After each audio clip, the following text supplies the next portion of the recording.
ಮಾಗಡಿ ತಾಲೂಕು ಕುದೂರು ಹೋಬಳಿ ಬೆಟ್ಟಹಳ್ಳಿ ಪಾಳ್ಯದಲ್ಲಿ 11 ರೈತರ ಜಮೀನಿನಲ್ಲಿದ್ದ ಬೋರ್ವೆಲ್ಗಳ ಕೇಬಲ್ ವೈರ್ಗಳನ್ನು ಮಂಗಳವಾರ ರಾತ್ರಿ ಕಳ್ಳರು ಕಳ್ಳತನ ಮಾಡಿರುವ ಘಟನೆ ಸಂಭವಿಸಿದೆ.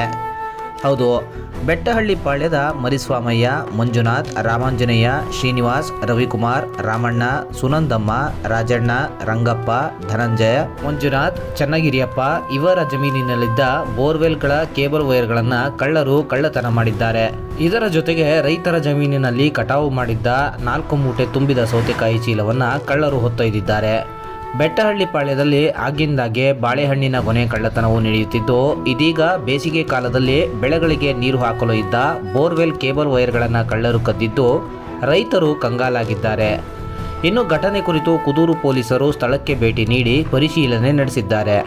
ಬೆಟ್ಟಹಳ್ಳಿ ಪಾಳ್ಯದ ರೈತರ ಜಮೀನಿನಲ್ಲಿ ನಡೆಯುತ್ತಿರುವ ಕಳ್ಳತನಕ್ಕೆ ಕುದೂರು ಪೊಲೀಸರು ಕಡಿವಾಣ ಹಾಕಬೇಕು ಎಂದು ಬೆಟ್ಟಹಳ್ಳಿ ಪಾಳ್ಯದ ರೈತರು ಮನವಿ ಮಾಡಿದ್ದಾರೆ.